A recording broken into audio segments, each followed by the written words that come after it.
Regular অভিনয় খুব বেশি করিনি এতদিন অ্যান্ড আমি তো প্রথম আমার সিনেমা ছিল, তারপরে আমি খুব কম কম কাজ করেছি এবং এটা আমার ফার্স্ট সিরিয়াল। নায়িকারাই আমাকে কালো বলেছে, আমার পাশে বসে আমাকে এমন মন্তব্য করেছে, এরকমও বলেছে যে আমাদের নাক কাটার পাউডার দিয়ে তো তোমার ফেস পাউডার হবে।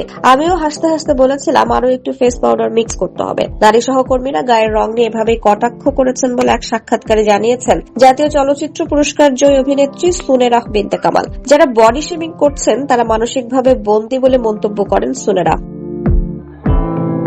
এটা আমাদেরই গল্পখ্যাত অভিনেত্রী বলেন, এটা ভীষণ অবাক করা ব্যাপার। যারা এমন মন্তব্য করেন তারা যে ভালো কিছু দেখেনি, ভালো কিছু করেনি, তারা যে মানসিকভাবে ছোট্ট একটি জায়গার মধ্যে বন্দী তা বোঝা যায়। আমি কিন্তু এসব কথা শুনে মাইন্ড করিনি, বরং আমার হাসি পেয়েছে। সামাজিক মাধ্যমেও শরীরের রং নিয়ে কটাক্ষের শিকার হয়েছেন সুনেরা। একটি ঘটনা স্মরণ করে অভিনেত্রী বলেন, কয়েকদিন আগে আমার ছবিতে একজন কালো বলে মন্তব্য করেছেন। পাল্টা মন্তব্যে আমি লিখি কালো হলে কি সমস্যা, পরে দেখি ওই লোক কমেন্ট ডিলিট করে দিয়েছেন। কেন ডিলিট করলেন তা জানি না।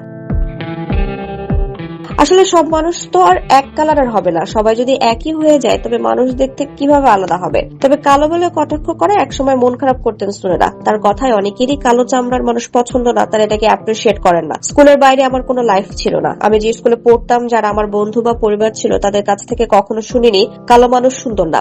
আমি যখন কাজ শুরু করি তখন দর্শকদের অনেকে অনেক কথা বলেছেন। সামাজিক মাধ্যমে অনেক মন্তব্য দেখি, কেউ কেউ লিখতেন এটা আবার কেমন নায়িকা, ওনার গায়ের রং তো কালো। এসব মন্তব্য দেখে মাঝে মাঝে মন খারাপ হতো। নডরাই সিনেমার মাধ্যমে সিনেমায় অভিষেক হওয়া এই নায়িকা বর্তমানে নেতিবাচক বিষয় এড়িয়ে চলেন। সুনেরা বলেন, নেগেটিভ জায়গাগুলো সবসময় এড়িয়ে চলি। অভিনয় খুব বেশি ভালো না পারলেও চেষ্টা করি। তবে অনেকে আমার অভিনয়ের প্রশংসা করেন আর এসব মন্তব্য আমাকে ইতিবাচক ভাবে মোটিভেটেড করে। এসব নিয়েই সামনে এগিয়ে যাওয়ার চেষ্টা করি।